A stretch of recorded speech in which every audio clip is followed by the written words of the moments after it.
जैसा कि आप जानते हैं, एसआईआर स्टार्ट हो चुका है और अभी तक आपको आपके बीएलओ ने एनरोलमेंट फॉर्म दे दिया होगा, लेकिन बहुत से लोगों को फॉर्म भरने में परेशानी हो रही है।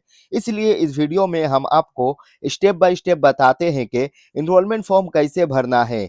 इसलिए इस वीडियो को आखिर तक देखें, क्योंकि अगर आप फॉर्म भरते वक्त एक भी मिस्टेक करते हो तो आपका नाम वोटर लिस्ट से कट सकता है, जिससे आपको फ्यूचर में बहुत परेशानी होगी। तो चलिए फॉर्म भरना स्टार्ट करते हैं। तो देखिए, सबसे पहले ऊपर में लिखा होगा आपको इनुमरेशन फॉर्म। उसके नीचे लिखा होगा name and contact number of BLO, यानी आपका जो बीएलओ होगा, बूथ लेवल ऑफिसर, उसका नाम और उसका कॉन्टेक्ट नंबर ऊपर में लिखा होगा। तो ये फर्स्ट खाना जो है, फर्स्ट कॉलम, यहाँ पे आपका नाम लिखा होगा इलेक्टर्स नेम, यानी मेरा नाम एमडी आज़ाद है, तो एमडी आज़ाद लिखा होगा, ऑलरेडी प्रिंटेड आया होगा।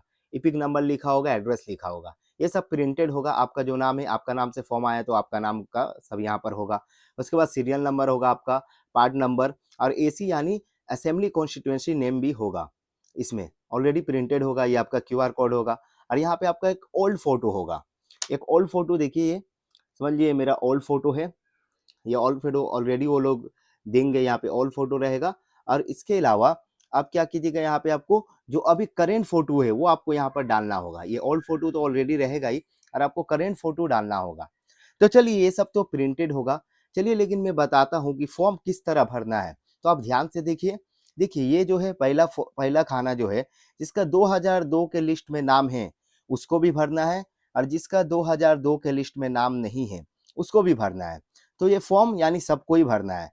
लेकिन ये जो फॉर्म भरा जाएगा, ये 2025 यानी 2025 में अभी आपका जो करेक्ट नेम है, जो सही है, अभी आपका करेंट डॉक्यूमेंट में जो नाम है, ये मतलब ये फर्स्ट कॉलम जो है, फर्स्ट खाना, वो उसी हिसाब से भरना है।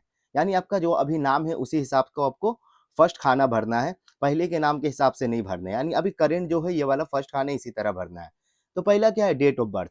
डेट ऑफ बर्थ चलिए हम मान लेते हैं मेरा 11/1/2021। चलिए, ये वाला है, मान लेते हैं मेरा ये डेट ऑफ बर्थ है। उसके बाद है आधार नंबर। आधार नंबर जो आपका है वो अपना आधार नंबर लिखिएगा। जैसे मेरा 6543XYZ, जो आपका आधार नंबर होगा वो लिखिएगा यहाँ पर। ठीक है, उसके बाद होगा मोबाइल नंबर। मोबाइल नंबर आप करेंट मोबाइल नंबर लिखिएगा जो अभी आपका ऑन है। ठीक है, फिर यहाँ पे चलिए मैं मोबाइल नंबर लिख देता हूँ। तो इस तरीके से आप अपना मोबाइल नंबर यहाँ पे लिखिएगा। उसके बाद है फादर्स या गार्जियंस नेम। आपका जो फादर नेम है, जो आधार कार्ड वोटर कार्ड में है, करेंट में, उसका नाम लिखिएगा। चलिए मेरा मैं लिख देता हूँ एमडी। ठीक है, तो जो फादर नेम है वो लिखिएगा। उसके अलावा फादर्स या guardians EPIC number.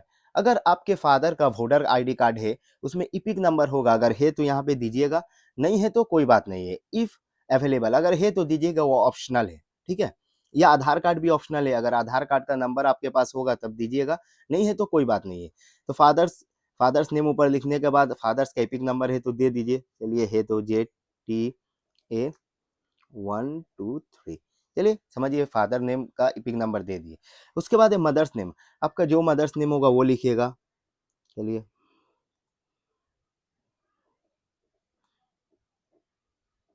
Mother's name हुआ।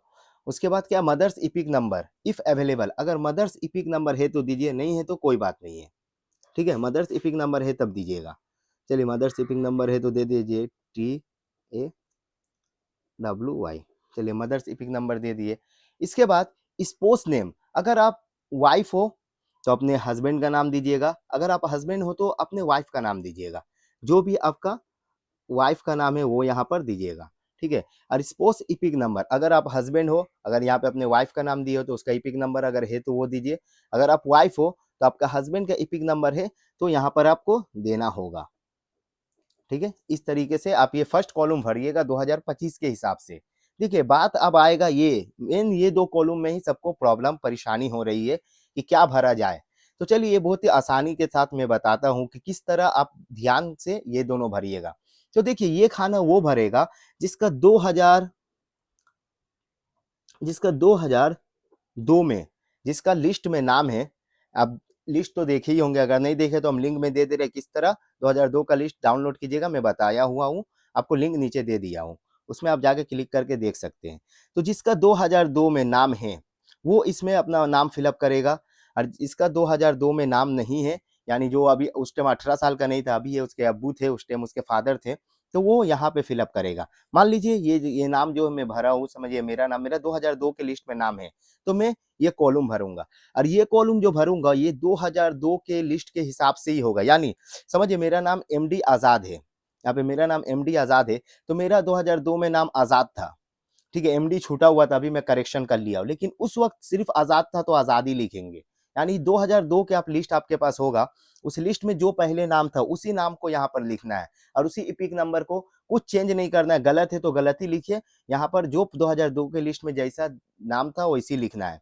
चलिए तब क्या है, इलेक्टोरल नेम, तो इलेक्टर नेम क्या है, चलिए मेरा नाम, चलिए मैं अपना ही कर रहा हूँ, एमडी आजाद,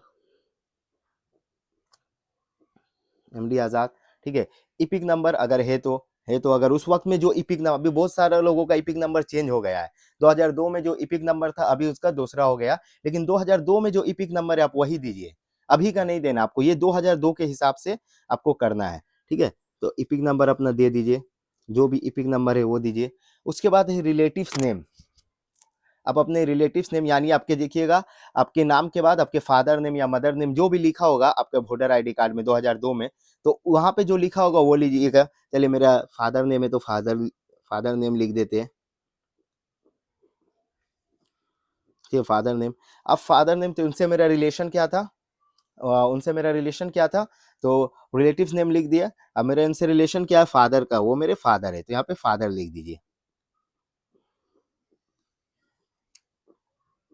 जैसे आपका जो फादर नेम, वहाँ पे फादर नेम लिख दीजिएगा जो होगा, और उनसे रिलेशन क्या आपके, कि वो क्या आपके फादर है तो फादर लिख दीजिए। डिस्ट्रिक्ट जो होगा, समझिए मेरा डिस्ट्रिक्ट हावड़ा है, तो मैं हावड़ा लिख देता हूँ। उसके बाद स्टेट, वेस्ट बंगाल, ठीक है, तो जो होगा वो आप यहाँ पे लिख दीजिए, वेस्ट बंगाल। यानी उस वक्त के हिसाब से ही लिखिएगा, ये इसमें जो 2002 के वक्त में जो नाम था उस वक्त उसी हिसाब से देखिए। एसी मतलब असेंबली कॉन्स्टिट्यूशन, यानी असेंबली कॉन्स्टिट्यूएंसी जो आपका था 2002 का लिस्ट अगर आप देखे होंगे तो वहां पे असेंबली कॉन्स्टिट्यूशन जो आपका होगा वो आप दीजिए। समझिए मेरा 50 था तो मैं दे दिया assembly constitution number. Part number आपका जो उस वक्त था 2002 में, अभी चेंज हो गया होगा तो अभी का नहीं लिखना है, ये जो कॉलम है इसको 2002 के हिसाब से ही लिखना है। तो पार्ट नंबर उस वक्त जो था, समझिए उस वक्त 14 था तो 14 लिखिए। सीरियल नंबर जो था वो लिख दीजिए, सीरियल नंबर उस वक्त के हिसाब से ही इसको भरना था। तो देखिए अगर 2002 के जिसके लिस्ट में नाम है तो ये और ये कॉलम ही भरेंगे, ये नहीं भरना है। अगर 2002 के लिस्ट में जिसका नाम है तो वो सिर्फ ये और ये कॉलम भरेंगे। अब समझिए जिसका 2002 के लिस्ट में नाम नहीं है लेकिन उसके फादर या उसके रिलेटिव्स का किसी का नाम है, ये तो समझ में आ गया, ये 2025 के हिसाब से भरना है। तो जैसे हम लोग भरे 2025 के हिसाब से जो करेक्ट है वो करना है, ये तो सबको ही भरना है। और जिसका 2002 के लिस्ट में नाम है उसको ये वाला कॉलम भरना है, ये नहीं भरना है। यानी दो कॉलम ही भराएगा, जिसका 2002 के लिस्ट में नाम है उसको ये और ये भरना है, और जिसका 2002 के लिस्ट में नाम नहीं है उसके फादर के नाम है तो उसको ये और ये भरना है। समझिए 2002 के लिस्ट में मेरा नाम नहीं है मान लीजिए, तो मैं क्या करूंगा, मेरे फादर का नाम था 2002 के लिस्ट में तो मैं उनका डिटेल यहाँ पर दूंगा। तो देखिए लिखा हुआ details of the relatives whose name is given the previous columns in the last SIR. Last SIR 2002 तक हुआ था या उससे कुछ पहले, तो उस वक्त में जो फादर के नाम आया है 2002 के लिस्ट में या मदर का नाम आया आपके रिलेटिव्स का, जिसका भी नाम आया आप वो यहाँ दीजिए, क्योंकि 2002 में तो आपका 18 साल हुआ नहीं होगा जो वोट दीजिएगा। तो क्या है, मेरा 2002 के लिस्ट में नाम नहीं आया, तो नाम नहीं आया तो मुझे ये और ये कॉलम भरना है, ये नहीं भरना है, ठीक है। तो जिस मेरा 2002 के लिस्ट में नाम नहीं आया तो ये भरना है, तो ये आप किसके नाम, आपके फादर का नाम आया तो उसके उनका जो है आप डिटेल्स दीजिए। जैसे आपके फादर का नाम, ऐसे मेरे फादर का नाम है, यहाँ पे अगर दे दूं तो मेरा फादर का नाम है एमडी, ठीक है, मेरे फादर नेम यहाँ पे हुआ, उनका एपिक नंबर जो भी है मैं वो दे देता हूँ, या उनका जो एपिक नंबर था हम वो दे दिए, ठीक है, जेटी है। जो उस वक्त रिलेटिव्स नेम, यानी उनके, मेरे फादर के जो नाम है, मेरे फादर का नाम था, उनके बगल में उनके फादर का या उनका मदर का नाम होगा 2002 के लिस्ट में, तो जो उनका वहाँ पे नाम था वो हमको दे देना है, ठीक है। रिलेटिव्स नेम में जो उनका वहाँ पे लिस्ट में 2002 का लिस्ट दिखा है उसके बगल में ही लिखा होगा, जो भी नाम है हम लोग दे देते हैं।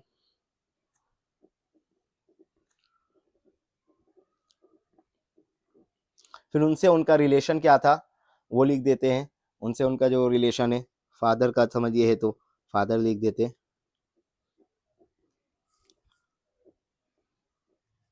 उसके बाद डिस्ट्रिक्ट क्या था उनका उस वक्त ये भी 2002 के हिसाब से ही आपको करना है, ये भी 2002 के हिसाब से ये भरना है। उस वक्त जो सेम नेम था, अभी करेक्शन हुआ होगा लेकिन अभी के हिसाब से नहीं, उस वक्त जो नाम था वही लिखना है।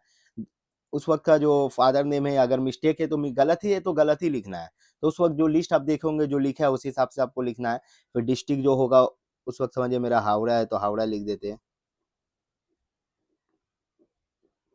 ठीक है। उसके बाद स्टेट क्या है, वेस्ट बंगाल,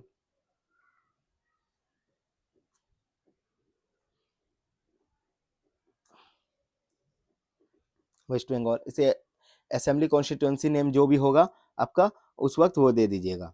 चलिए मेरे साउथ हावड़ा दे देते हैं। और उस वक्त जो असेंबली कॉन्स्टिट्यूंसी नंबर होगा वो नंबर दे दीजिए, समझिए उस टाइम 70 था तो 70, या पार्ट नंबर जो होगा पार्ट नंबर उस टाइम 20 था 20 दे दीजिए। सीरियल नंबर उस वक्त 2002 के हिसाब से, अभी तो चेंज हुआ होगा, 2002 के हिसाब से जो है सीरियल नंबर जो होगा यहाँ पे वो सीरियल नंबर हम दे देंगे, ठीक है। सीरियल नंबर समझिए 4 है, यहाँ पर 4 दे देते हैं। तो इस तरीका से कॉलम भरेगा। उसके बाद लास्ट में यहाँ पे सिग्नेचर, जिसके नाम का फॉर्म है तो वो सिग्नेचर देगा। समझिए मेरे नाम का फॉर्म है तो मैं सिग्नेचर दे देता हूँ, ठीक है। तो मेरा फॉर्म में सिग्नेचर, यहाँ पे आपको बीएलओ जो है, यहाँ पे आपको बीएलओ आपको सिग्नेचर करके आपको एक फॉर्म वो खुद ले लेंगे, 2 फॉर्म दिया होगा और एक फॉर्म आपको दे देंगे। यहाँ पे बीएलओ का सिग्नेचर लेकर आप एक फॉर्म ले लीजिएगा और एक फॉर्म उनको दे दीजिएगा। उसके बाद इसको संभाल कर रखिएगा। तो इस तरीका से फॉर्म भराया जाएगा। एक बार मैं फिर से बोल देता हूँ क्या किया हूँ। यहाँ पे जो है जिसका 2002 के लिस्ट में नाम है और नहीं है दोनों भरना है, यहाँ पर आप भर लीजिए। उसके बाद ये जो कॉलम है इसको किस तरह भरना है, 2002 के लिस्ट में नाम है या नहीं है वो सबको भरना है, 2025 के हिसाब से भरना है जो अभी नाम है करेंट। इसके बाद ये वाला अगर 2002 के लिस्ट में जिसका नाम आया वो सिर्फ वो और ये कॉलम भरेंगे 2002 के हिसाब से जो डिटेल होगा। अगर 2002 के लिस्ट में नाम नहीं है तो ये कॉलम और ये कॉलम भरना है। यानी आपके जो रिलेटिव है, आपके फादर का नाम है तो उनके फादर का नाम यहाँ पर अपने फादर का नाम देकर यहाँ पे आप ये फॉर्म भर सकते हैं। तो इस तरीका से पूरा होगा। और अगर आपको ये वीडियो अच्छी लगी तो आप लाइक सब्सक्राइब करें और इस वीडियो को ज़्यादा से ज़्यादा शेयर करें ताकि सब आसानी से समझ सके कि फॉर्म किस तरह भरना है